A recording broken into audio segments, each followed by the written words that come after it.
Okay,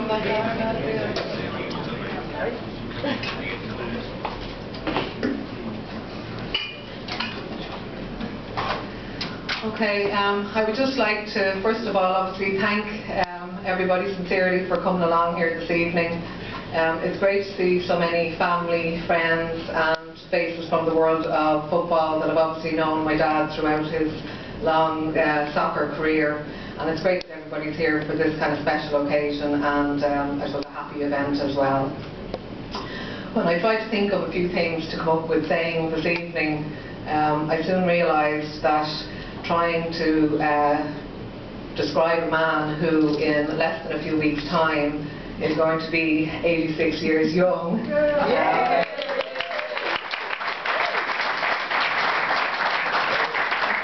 is a hard thing to do.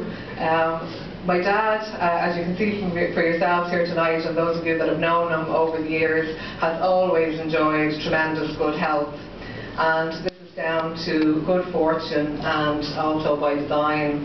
You'll see in his book that my dad, from his earliest days right through to the present, has always been involved in training or sport of some description, and obviously it's standing him in good stead, as you can see here tonight. I should also point out that his memoirs are only actually covering the first 85 years, so we're thinking of rebooking the room for the next 15 to 20 years when he has decided to write a sequel as well. I think it's very obvious from his memoirs as well, and something that we would all know. My dad has two great loves in his life, the first one being his family, and the second one of course being his football. And just like to mention, if I could, in relation to family, we're delighted that there's a very special VIP in Dad's life that made it along here tonight despite still recovering from recent surgery and hasn't been too well, and that is my mum, Rose.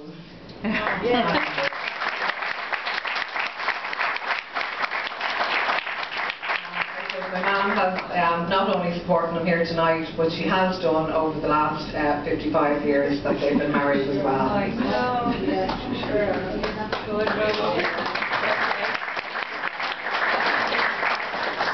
My dad is someone, I suppose, as you all know, has a great zest for life. He thoroughly believes that life is for living.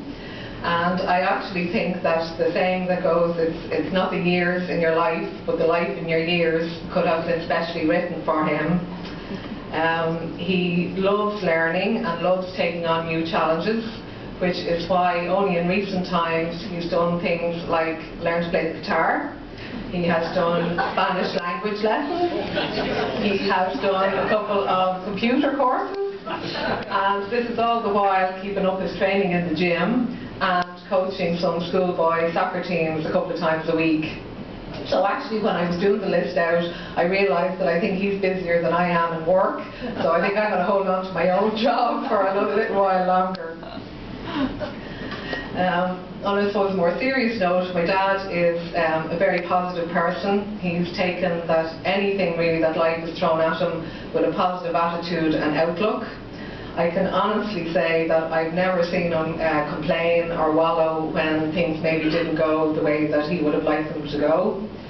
He is a man who has gratitude for anything that he has in life, and he willingly shares whatever he has with others and genuinely doesn't expect anything in return. And be it for those that are close to him or not, one of the first questions that you'll normally hear my dad asking in any situation is, you know, what can I do to help? Do you need me to do anything? So before he gets too big ahead, just I suppose on a lighter note, my dad also makes reference in his memoirs to a time when he joined Equity and did some part-time acting. In fact, there's some would say that my dad has been acting or entertaining all his life. But I'd just like to share with you a little instance that many years ago he provided a bit of family entertainment for us for a few weeks.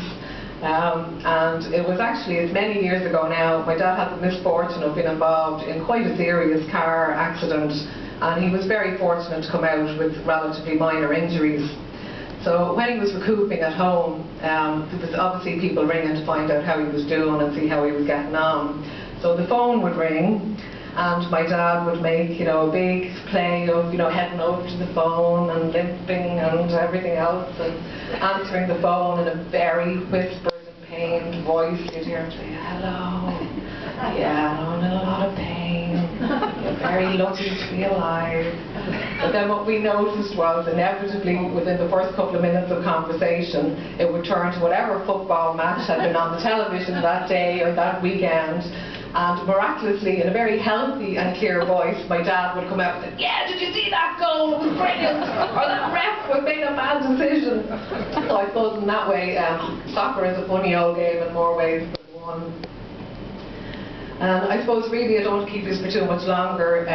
I suppose just to conclude, my dad isn't one really that gives for much public displays of affection, so his family would definitely like to take the opportunity here tonight just to let him know how proud we are of him and have always been proud of him.